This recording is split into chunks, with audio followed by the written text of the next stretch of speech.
नमस्कार दोस्तों, सफलता एकेडमी की ऑनलाइन क्लास में आप लोग का स्वागत है। तो दोस्तों, जो भी भाई बहन अभी तक चैनल को सब्सक्राइब नहीं किए, चैनल को सब्सक्राइब कर ले और बेल आइकन को प्रेस कर ले। तो आइए प्रारंभ करते हैं। क्वेश्चन नंबर 1, निम्नलिखित बोलियों में कौन सी बोली उत्तर प्रदेश में नहीं बोली जाती है? तो उत्तर प्रदेश में मैथिली बोली नहीं बोली जाती है। इस प्रकार ऑप्शन नंबर सी करेक्ट होगा।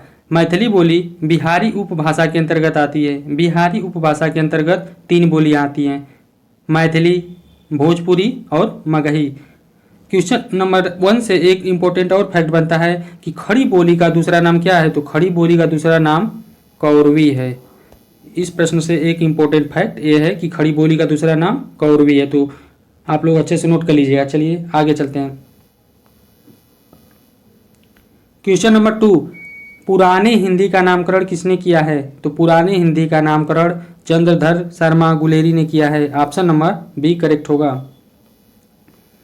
क्वेश्चन नंबर 3, 6 ध्वनि का उच्चारण स्थान है। दांत से, ओष्ठ से, तालव्य से, मूर्धन्य से। तो 6 ध्वनि का उच्चारण स्थान तालव्य से है। ऑप्शन नंबर सी करेक्ट है। क्वेश्चन नंबर 4, हिंदी को राजभाषा के रूप में मान्यता मिली। तो हिंदी को राजभाषा के रूप में मान्यता 14 सितंबर 1949 को मिली। दोस्तों, प्रत्येक वर्ष 14 सितंबर को राष्ट्रीय हिंदी दिवस मनाया जाता है। तो आप लोग के मन में एक सवाल उठा होगा कि तब विश्व हिंदी दिवस कब मनाया जाता है? तो 10 जनवरी को विश्व हिंदी दिवस मनाया जाता है। विश्व हिंदी दिवस मनाया जाता है। तो इस प्रश्न से अच्छे फैक्ट थे, तो आप लोग नोट कर लीजिए। क्वेश्चन नंबर 5, कौन सी कृति जायसी की है? तो कान्हावत कृति जायसी जी की है। जायसी की अन्य 3 रचनाएं हैं जो बहुत ही फैक्ट है। कौन कौन? पहली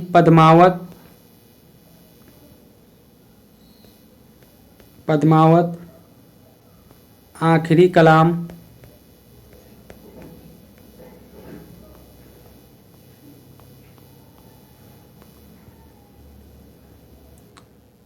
तीसरा अखरावट।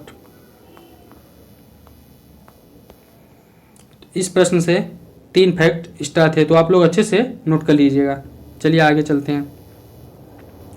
क्वेश्चन नंबर 6, हिंदी साहित्य के आरंभिक काल को सिद्ध सामंत काल किसने कहा है? तो इस प्रश्न से 4 फैक्ट बनते हैं। कौन कौन? कि आरंभिक काल को सिद्ध सामंत काल किसने कहा? तो आरंभिक काल को सिद्ध सामंत काल राहुल सकृत्यायन ने कहा। ऑप्शन नंबर सी करेक्ट होगा। लेकिन इस प्रश्न से इस फैक्ट को हम लोग देखेंगे कि गणपति चंद्रगुप्त ने क्या कहा? तो गणपति चंद्र ने प्रारंभिक काल कहा। मिश्र बंधु ने क्या कहा? तो आरंभिक काल कहा। राहुल सकृत्यायन ने सिद्ध सामंत काल कहा। तो राम कुमार वर्मा ने क्या कहा? राम कुमार वर्मा ने आरंभिक काल को संधि काल व चारण काल कहा। तो इस प्रश्न से 3-4 फैक्ट इंपॉर्टेंट थे, तो आप लोग अच्छे से नोट कर लीजिएगा।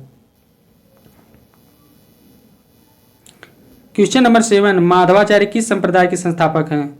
द्वैतवाद, अद्वैतवाद, विशिष्ट द्वैतवाद, शुद्धाद्वैतवाद। तो माधवाचार्य द्वैतवाद के संस्थापक हैं। तो अद्वैतवाद के संस्थापक कौन है? शंकराचार्य जी हैं। विशिष्ट द्वैतवाद के संस्थापक कौन है? रामानुजाचार्य जी हैं। शुद्धाद्वैतवाद के संप्रदाय के संस्थापक कौन है? तो वल्लभाचार्य जी हैं। आप लोग नोट कर लीजिएगा। क्वेश्चन नंबर 8, तुलसीदास की किस रचना का संबंध ज्योतिष से है? तो रामाज्ञा प्रश्न का संबंध ज्योतिष से है। ऑप्शन नंबर बी करेक्ट है। क्वेश्चन नंबर 9, हिंदी प्रदीप के संस्थापक थे। तो हिंदी प्रदीप के संस्थापक बालकृष्ण भट्ट हैं। ऑप्शन नंबर सी करेक्ट होगा। क्वेश्चन नंबर 10, निम्न में से कौन सी रीति सिद्ध कवि हैं? तो बिहारी जी रीति सिद्ध कवि हैं। इस प्रकार ऑप्शन नंबर ए करेक्ट होगा। बिहारी के अलावा एक और कवि हैं जो इंपॉर्टेंट है, आता है कि रीति सिद्ध कवि हैं, तो वह हैं रसनिधि जी हैं। रसनिधि रीति सिद्ध कवि हैं और बिहारी जी रीति सिद्ध कवि हैं। ये 2 इंपॉर्टेंट है। क्वेश्चन नंबर 11, शेर सिंह शस्त्र समर्पण के रचनाकार हैं। तो शेर सिंह शस्त्र समर्पण के रचनाकार जयशंकर प्रसाद जी हैं। जयशंकर प्रसाद की अन्य रचनाएं आंसू, झरना, लहर और कामायनी है जो इम्पोर्टेंट है। तो आप लोग अच्छे से नोट कर लीजिएगा। दोस्तों वीडियो पसंद आए तो लाइक सब्सक्राइब जरूर करिए। ठीक है, ओके, चलिए आगे चलते हैं। Question number 12। Question number 12। हरिजन गाथा किसकी रचना है? धूमिल की, नागार्जुन की, आलोक धनवा की, लीलाधर जगुड़ी की। तो हरिजन गाथा नागार्जुन की रचना है। ऑप्शन नंबर बी करेक्ट होगा। नागार्जुन से दो फैक्ट इंपॉर्टेंट है। प्यासी पतराई आंखें किसने लिखी है? तो नागार्जुन ने लिखी है। खिचड़ी विप्लव देखा हमने किसने लिखा है? तो नागार्जुन ने लिखा है। तो ऑप्शन बी इस प्रश्न का करेक्ट होगा। Question number 13। निम्न में से कौन सी रचना कृष्णा सोबती की है? तो कृष्णा सोबती की रचना जिंदगी नामा है। ऑप्शन नंबर बी इस प्रश्न का करेक्ट होगा। Question number 14। ताजमहल का टेंडर किसका नाटक है? तो ताजमहल का टेंडर अजय शुक्ला का है। ऑप्शन नंबर सी इस प्रश्न का करेक्ट होगा। Question number 15। भक्ति को रस रूप में प्रतिष्ठित करने वाले आचार्य हैं? तो भक्ति को रस रूप में प्रतिष्ठित करने वाले आचार्य वल्लभाचार्य जी हैं। इस प्रकार ऑप्शन नंबर ए करेक्ट होगा। Question number 16। कबीर की भक्ति का स्वरूप क्या है? तो कबीर की भक्ति का स्वरूप निर्गुण है। कबीरदास से कई फैक्ट अच्छे हैं जो बनते हैं कि कबीरदास की रचनाएं कौन कौन सी है। तो कबीरदास की रचनाएं साखी,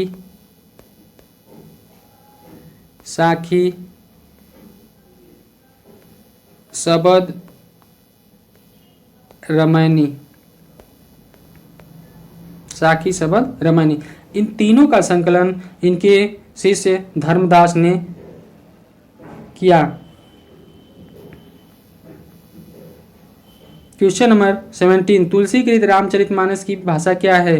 तो रामचरितमानस की भाषा अवधी है। ऑप्शन नंबर सी करेक्ट होगा।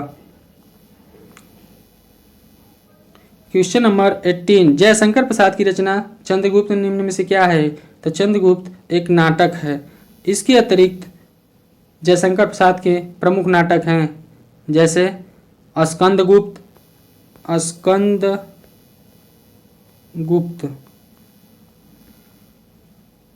ध्रुव स्वामिनी,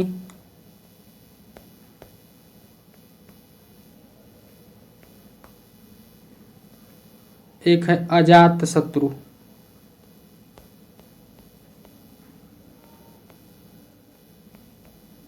जो तीन इंपॉर्टेंट है, आप लोग अच्छे से नोट कर लीजिएगा। Question number 19। पोथी पढ़ी पढ़ी जग मुआ, पंडित भयानको, ढाई आखर प्रेम का, पढ़े सो पंडित हो। किसका दोहा है? तो यह दोहा कबीरदास जी का है। ऑप्शन नंबर बी करेक्ट होगा इस प्रश्न से।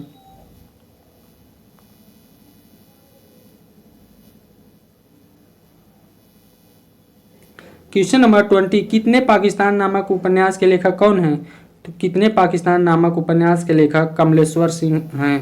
तो इस प्रकार ऑप्शन नंबर सी करेक्ट होगा। तो दोस्तों वीडियो पसंद आए तो लाइक सब्सक्राइब जरूर करिए। Thank you.